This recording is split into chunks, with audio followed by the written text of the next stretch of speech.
ॐ भूर्भुवः स्वः तत्सवितुर्वरेण्यं भर्गो देवस्य धीमहि धियो यो नः प्रचोदयात्। ॐ शान्ति शान्ति शान्तिः। Namaste, my dear friends. I'm going to make this video on the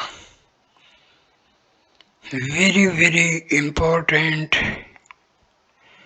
topic, talks with Anamlai Swami. Dialogues with Anamlai Swami, a self-realized expert on self-inquiry who was a direct disciple of Ramana Maharshi. So on the demand of many of my friends, I am making this video. So Anamlai Swami came to Bhagwan in 1928. After a brief spell working as Bhagwan's attendant, he received a new job from him, supervising all the building projects in the ashram.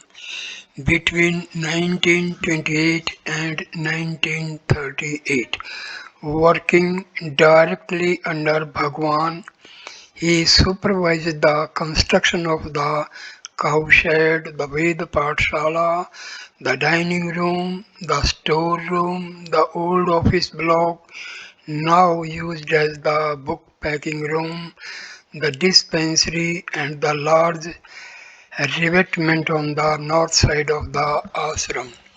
In 1938, an experience he had with Bhagwan changed the course of his life. Now, Anamlai Swami describes his experience with Bhagwan as follows. He says, I went to Bhagwan's bathroom to help him with his morning bath, Madhva Swami, and I gave him the usual oil bath and massage. When the bath was over, Madhva Swami asked a question. Bhagwan, the people who take ganja, lehyam, an Ayurvedic medicine whose principal ingredient is cannabis, experience some kind of ananda. What is the nature of this ananda? Is it the same ananda the scriptures speak of? Bhagwan replied, eating this ganja is a very bad habit. Then laughing loudly, he came over to me, that is to Anamlai Swami, hugged me and called out, Ananda, Ananda means bliss, bliss. This is how these ganja taking people behave. It was not a brief hug. Madhava Swami told me later that he held me tightly for about 2 minutes. After the first few seconds, completely lost all awareness of my body, means Anamlai Swami's body, and the world. Initially, there was a feeling of happiness and bliss, but this soon gave way to a state in which there were no feelings and no experience. This was a Shaktipat. The Guru imparts his spiritual power to his disciple. So in Hindu Dharma, this type of activity is known as Shaktipat. That means transfer of spiritual powers from the Guru to the disciple. The same thing was in case of Paramahamsa Ramakrishna imparted his spiritual powers to his disciples, especially Swami Vivekananda. So, Paramahamsa Ramakrishna imparted his spiritual power to Swami Vivekananda and others of his disciples through Shaktipat.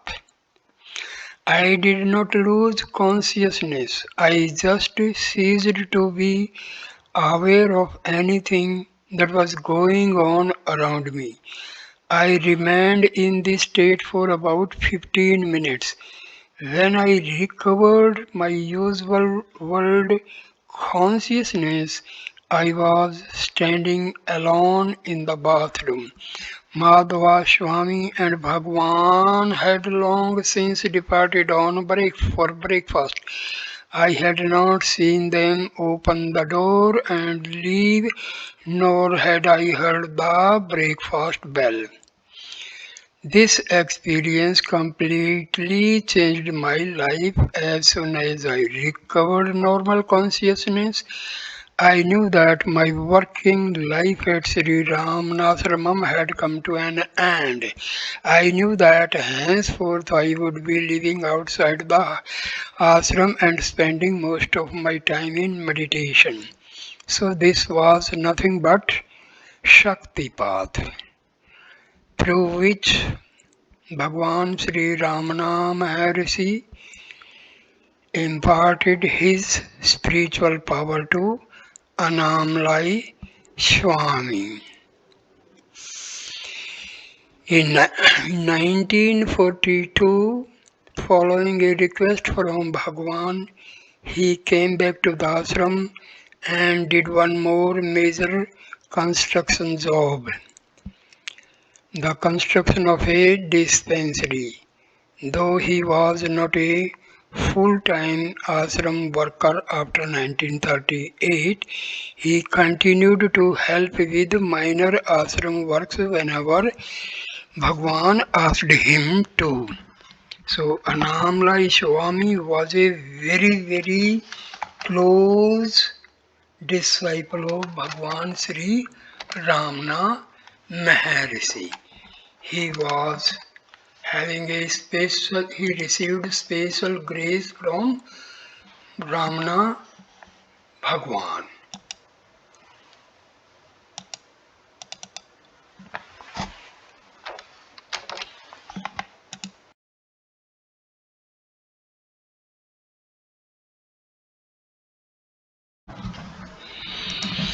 Bhagwan approved of his decision to leave, and within a few hours of having had the experience, Annamalai Swami had established himself in Palakotu, the Sadhu colony which adjoined the ashram. Bhagwan encouraged him to build a house there and even helped him by advising on its design and construction. Annamalai Swami has lived there ever since. In fact, he has not left Tiruvannamalai even for a single day since 1938. Bhagwan told him to lead a quiet, reclusive life and to meditate continuously on the self. Taking this to be his Guru's Upadesa, he spent the succeeding years trying to stabilizing in the experience of the self, a brief glimpse of which had been given him by Bhagwan during their encounter in the bathroom. After many years of arduous and unremitting effort, he says that he was able to stabilize himself in self awareness to such an extent that the experience is now continuous and effortless. In the last few years, many devotees have started to visit him seeking spiritual guidance. Though he does not encourage visitors, he is help permitting, always willing to see people who want to talk about Bhagwan's teaching or the practice of meditation. The following exchanges recorded in 1987 are typical of the many that have taken place in his ashram in the last few years. Now the talks. Question: what is the easiest way to be free of the little self? This little self is another name is I thought. Another name is ego. Little self, I thought, ego, or identifying the self with the body. So this is the same. Anamrai Swami replies, stop identifying with it. If you can convince yourself this little self is not really me, it will just if disappear. That means if you seek the ego, it will disappear. When you direct ego or I thought or your mind towards the spiritual heart, this mind or ego, it is purified and it submerges with the self. That means the mind purifies when it is moving towards the self or inwardly. When the mind is going outwardly, it is having negative energy and worldly thoughts. But when the mind or ego, they are diverted toward the self, they are purified and they have positive energy and they are the self. So this photo is residents and visitors at Sri Ramanashram in the 1930s. Anamlai Swami is at far left with crossed arms. Good. Question: but how to do this? Anamlai Swami replies,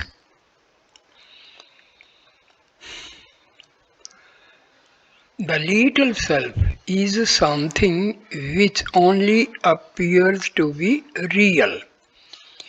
So this ego takes the form of the Atma. If you understand that it has no real existence, it will disappear, leaving behind it the experience of the real and only self. Understand that it has no real existence and it will stop troubling you. Consciousness is universal. There is no limitation or little self in it. It is only when we identify ourselves with and limit ourselves to the body and the mind that this false self is born. If through inquiry you go to the source of this little self, you find that it dissolves into nothingness. So, when we stop identifying ourselves with the body, this mind and this ego, already they are non-existent, but they are completely vanished from the scene. Question: but I am very accustomed to feel I am this little self. I cannot break this habit merely by thinking I am not this little self. Anamlai Swami replies, this little self will only give way to the real self if you meditate constantly. You cannot wish it away with a few stray thoughts. Try to remember the analogy of the rope, which looks like a snake in twilight. If you see the rope as a snake, the real nature of the rope is hidden from you. If you only see the rope, the snake is not there. Not only that, you know that there never was a snake there. When you have that clear and correct perception that the snake never at any time existed, the question of how to kill the snake disappears. Apply this analogy to the little self that you are worrying about. If you can understand that this little self never at any time had any existence outside your imagination, you will not be concerned about ways and means of getting rid of it. See how the wrong conception of snake in a rope, how it can be avoided by light. When there is light, we can see the rope directly and no snake. Same way, when we enlighten ourselves directly and realize the self, because self is luminous. So, in the light of the self, the mind and ego also vanish. This is Anamlai Swami with cow Lakshmi. So Anamlai Swami with Lakshmi on Arunachala. Question. It is all very clear, but I feel that I need some help. I'm not sure that I can generate this understanding by myself. Anam Rai Swami, the desire for assistance is part of your problem. Don't make the mistake of imagining that there is some goal to be reached or attained. If you think like this, you will start looking for methods to practice and people to help you. This just perpetuates the problem you are trying to end. Instead, cultivate the strong awareness I am the self, I am that, I am Brahma, I am everything. You don't need any method to get rid of the wrong ideas you have about yourself. All you have to do is stop believing them. The best way to do this is to replace them with ideas which more accurately reflect the real state of affairs.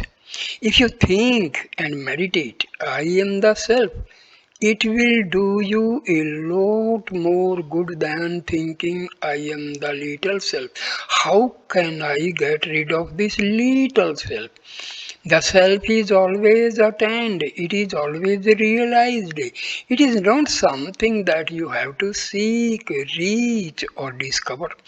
Your vasanas and all the wrong ideas you have about yourself are blocking and hiding the experience of the real self.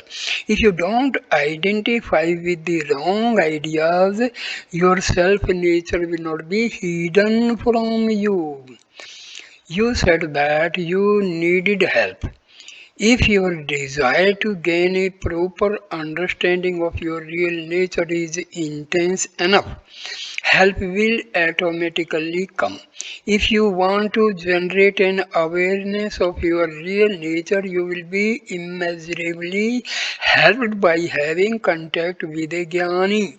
The power and grace which a Jnani radiates quietens the mind and automatically eliminates the wrong wrong ideas you have about yourself. You can make progress by having satsang of a realized guru and by constant spiritual practice. But the guru cannot do everything for you.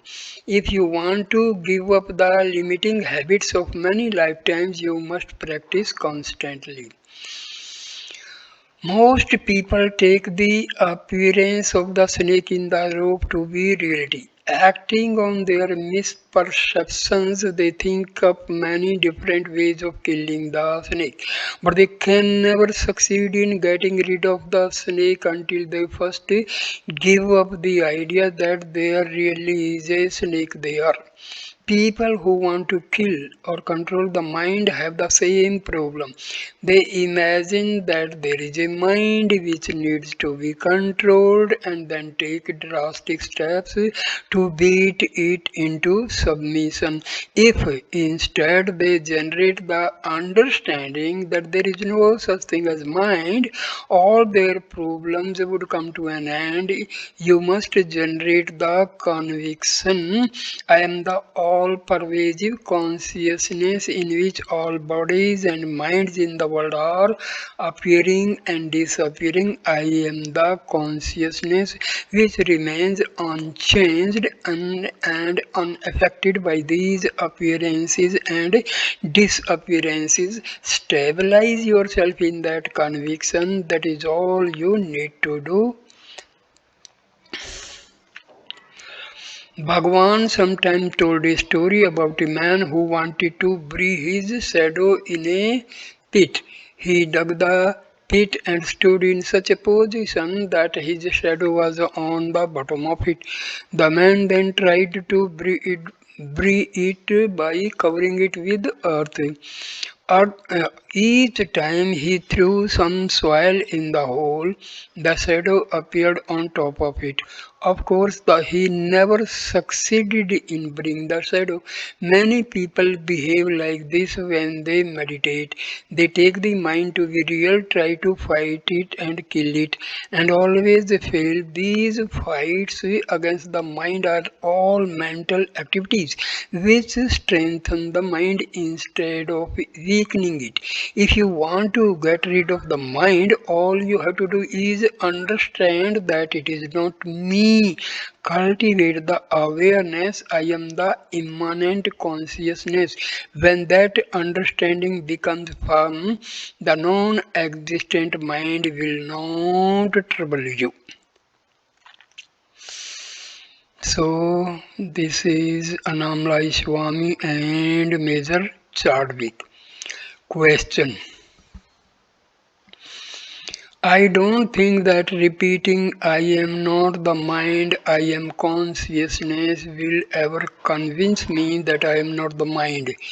It will just be another thought going on within the mind. If I could experience even for a moment what it is like to be without the mind, the conviction would automatically come. I think that 1 second of experiencing consciousness as it really is would be more convincing than several years of mental repetitions. Anamlai Swami. Every time you go to sleep, you have the experience of being without a mind. You cannot deny that you exist while you are asleep, and you cannot deny that your mind is not functioning while you are in dreamless sleep. This daily experience should convince you that it is possible to continue your existence without a mind. Of course, you do not have the experience of full consciousness while you are asleep, but if you think about what happens during this state, you should come to understand that your existence, the continuity of your being, is in no way dependent on your mind or identification with it. When the mind reappears every morning, you instantly jump to the conclusion: this is the real me. If you reflect on this preposition for some time, you will see how absurd it is. If what you really are only exists when the mind is present, you have to accept that you did not exist while you were asleep. No one will accept such an absurd conclusion. If you analyze your alternating states, you will discover that it is your direct experience that you exist whether you are awake or asleep. You will also discover that the mind only becomes active while you are waking or dreaming. From these simple daily experiences, it should be easy to understand that the mind is something that comes and goes. Your existence is not wiped out each time the mind ceases to function. I am not telling you some abstruse philosophical theory. I am telling you something that you can validate by direct experience in any 24-hour period of your life. Take these facts which can discover by direct experiencing them and investigate them a little more. When the mind appears every morning, don't jump to the usual conclusion. This is me. These thoughts are mine. Instead, watch these thoughts come and go without identifying with them in any way. If you can resist the impulse to claim each and every thought as your own, you will come to a startling conclusion. You will discover that you are the consciousness in which the thoughts appear and disappear. You will discover that this thing called mind only exists when thoughts are allowed to run free. Like the snake which appears in the rope, you will discover that the mind is only an illusion which appears through ignorance or misperception. You want some experience that will convince you that what I'm saying is true. You can have that experience if you give up your lifelong habit of inventing an I which claims all thoughts as mine. Be conscious of yourself as consciousness alone. Watch all the thoughts come and go. Come to the conclusion by direct experience that you are really consciousness itself, not its ephemeral contents. Clouds come and go in the sky, but the appearance and disappearance of the clouds don't affect the sky. Your real nature is like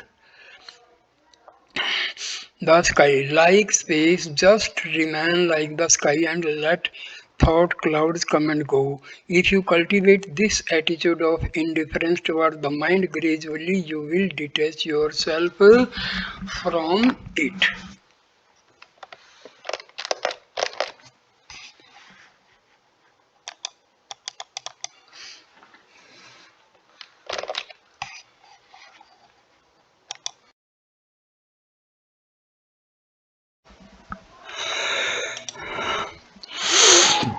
Question. Bhagwan said that repeating I am the self is an aid to enquiry, but it does not constitute the enquiry itself.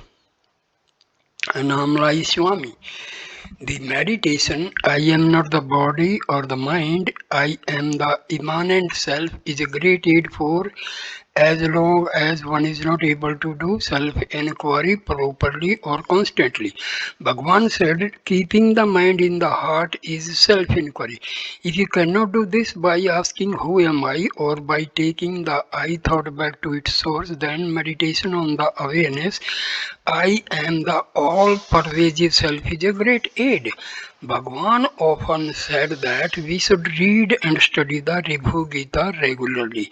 In the Ribhu Gita, it is said that Bhavana, I am not the body, I am not the mind, I am Dharma, I am everything is to be repeated again and again until this becomes the natural state. Bhagwan sat with us every day while we chanted extract from the Ribhu Gita, which affirmed the reality of the self. It is true that he said that these repetitions are only an aid to self-inquiry, but they are a very powerful aid. By practicing this way, the mind becomes more and more attuned with the reality. When the mind has become purified by this practice, it is easier to take it back to its source and keep it there. When one is able to abide in the self directly, one doesn't need it like this. But if this is not possible, these practices can definitely help one. Anamlai Swami in his room. Question: what is the correct way to pursue self-inquiry? Anam Rai Swami replies, Bhagwan has said when thoughts arise, stop them from developing by inquiring to whom is this thought coming. As soon as the thought appears, what does it matter if many thoughts keep coming up? Inquire into their origin or find out who has the thoughts, and sooner or later the flow of thoughts will stop. This is how self-inquiry should be practiced. When Bhagwan spoke like this, he sometimes used the analogy of a besieged fort. If one systematically closes off all entrances to such a fort and then picks off the occupants one by one as they try to come out, sooner or later the fort will be empty. Bhagwan said that we should apply these same tactics to the mind. How to go about doing this? Seal off the entrances and exist to the mind by not reacting to rising thoughts or sense impressions. Don't let new ideas, judgments, like dislikes, etc. enter the mind, and don't let rising thoughts flourish and distract your attention.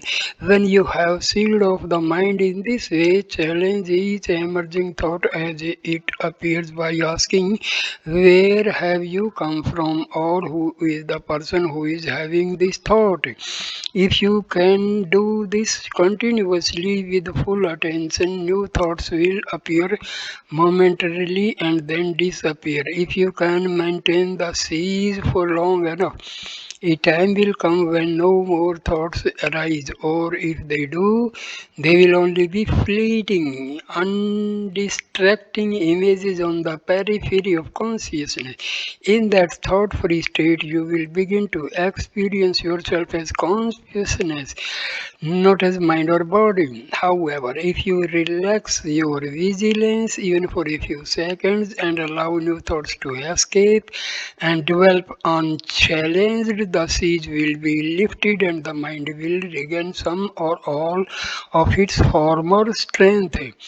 In a real fort, the occupants need a continuous supply of food and water to hold out during a siege. When the supplies run out, the occupants must surrender or die.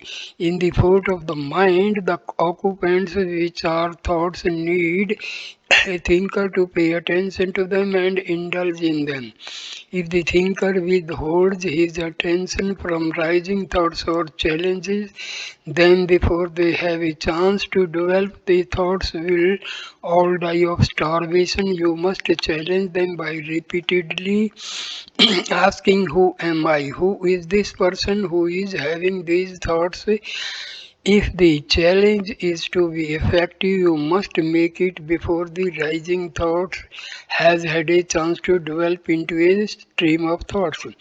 Mind is only a collection of thoughts and the thinker who thinks them.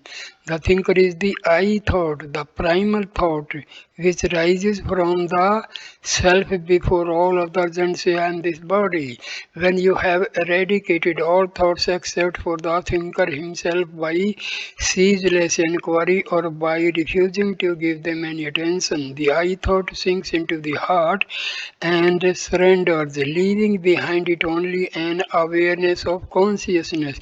This surrender will only take place when the I thought has ceased to identify with the rising thoughts. While there are still stray thoughts which attract you or evade your attention, the I thought will always be directing its attention outwards rather than inwards. The purpose of all self inquiry is to make the I thought more inwards towards the self. This will happen automatically as soon as you cease to be interested in any of your thoughts.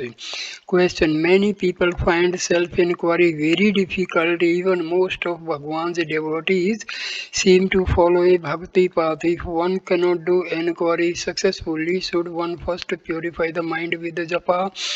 Annamlai Swami, no. If you have some interest in the path of self-inquiry, you should follow it even if you feel that you are not very good at it. If you want to do self-inquiry effectively and properly, you should stick to that method alone. Other methods may be good in their own right, but they are not good as preparations for self-inquiry. If you are serious about becoming a good violin player, you take lessons from a good teacher and practice as much as you can. If you encounter some difficulties, you don't switch to Nada Savaram, a type of clarinet, or a few months. You stay with your chosen instrument and you keep practicing until you get it right. The best preparation for self inquiry is self inquiry. Question. Going back to your advice to think I am the self, we are accustomed to make distinctions between things. You say meditate that you are the self. If I try to generate this feeling, I am the self, it will not be real thing. It will just be another idea in the mind. Can thinking about this idea really help me? Namlai Swami, when I say meditate on the self, I am asking you to be the self and not to think about it. Be aware of what remains when thoughts stop. Be aware of the consciousness that is the origin of all your thoughts. Be that consciousness. Feel that is what you really are. If you do this, you are meditating on the self. But if you cannot stabilize in that consciousness because your vasanas are too strong and too active, it is beneficial to hold on to the thought I am the self. If you meditate in this way, you are not cooperating with your vasanas, the ones that are blocking your self-awareness. If you don't cooperate with your vasanas, sooner or later they are bound to leave you. Question. When I read the Ramanashramam literature, Bhagwan often appears to be very strict and stern. Was Bhagwan as kind to you as you have been to us? Namlai Swami, different people elicited different responses from him. In my case, he was always kind and considerate, but you should not judge Bhagwan by his behavior. If he got angry with people or ignored them, it was always for their own good.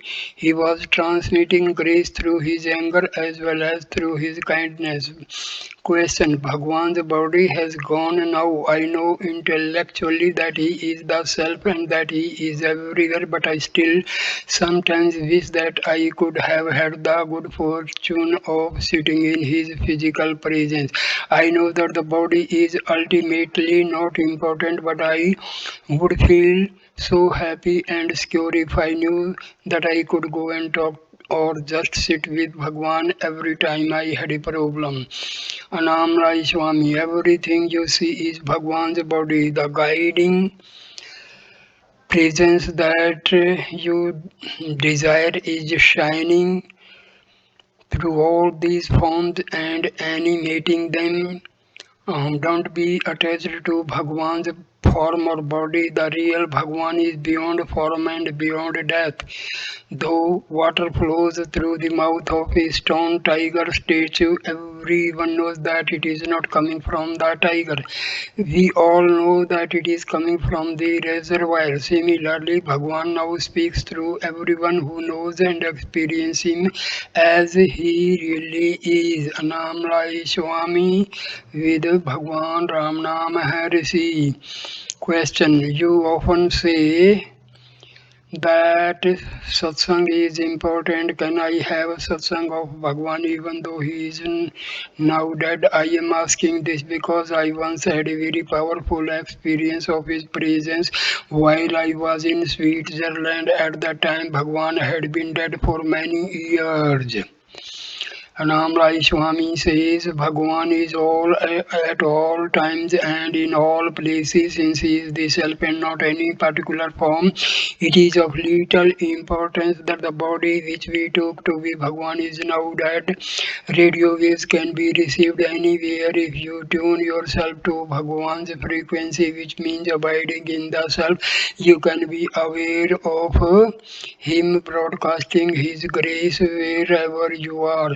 There is never any separation from Bhagwan. Every atom in the material universe is Bhagwan. Every act which happens in the world is done by Bhagwan alone. Every being, every form is Bhagwan's form. When you are clearly attuned to Bhagwan, you will experience clarity and clearly attuned to Bhagwan, you will experience clarity and peace. You will receive guidance wherever you are.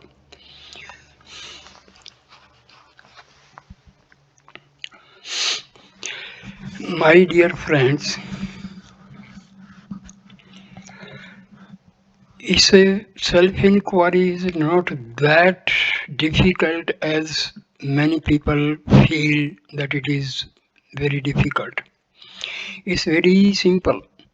Sit for meditation, close your eyes, jap for 10-15 minutes. This will calm your mind. Then visualize that you visualize and have positive affirmations that I am going inwardly towards the spiritual heart. I means here ego, mind, all vasanas, maya, everything.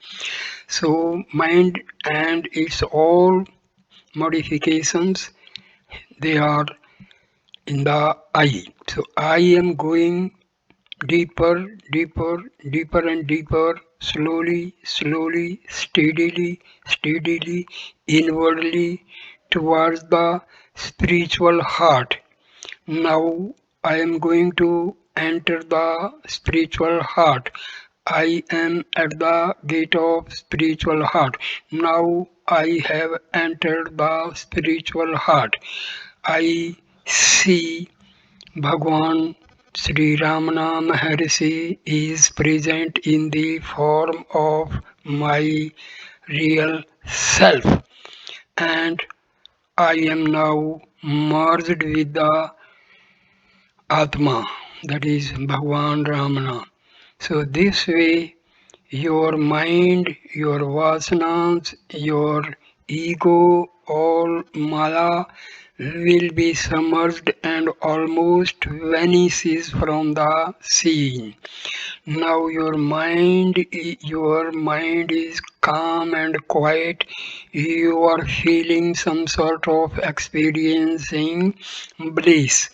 So now you can just inquire who am I for some time, then switch over to the feeling and imagination and visualization that I am Atma. I am Atma for some time. Then now you can visualize, imagine, and with positive affirmation that my Atma is merging with Brahma, merging with Brahma. Then, after some time, you have a positive affirmation, visualization, imagination that I am entering the superconscious state, Sahaja Samadhi, Sahaja Samadhi, Sahaja Samadhi. You will feel completely full of bliss. You will be experiencing a bliss, a great bliss, and you will, after few days or months, you will be attuned to this type of self inquiry, and a day will come that you will be that, or you can say that self-inquiry will be a very, very natural and innate play of meditation. So, my dear friends, now I end this video here. This is a very special video. Please share it with your friends, children, and to all you know them. And so, like, comment, and share this video and subscribe the channel. Thanks a lot. I will carry on giving the most important videos in future also. Thank you, my dear friends. Namaskar. Namaskar.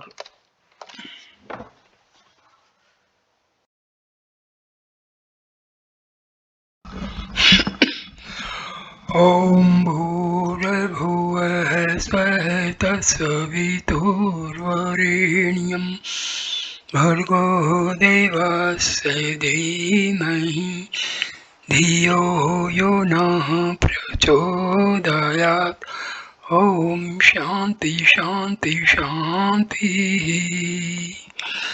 Namaste, my dear friends. I'm going to make this video on the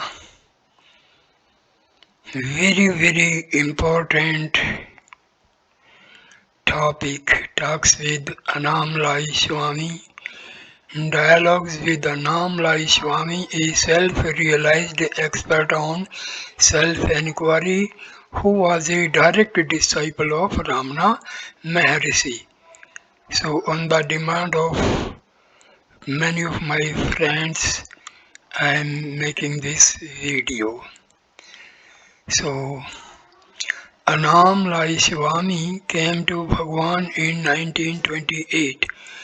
After a brief spell working as Bhagwan's attendant, he received a new job from him supervising all the building projects in the ashram.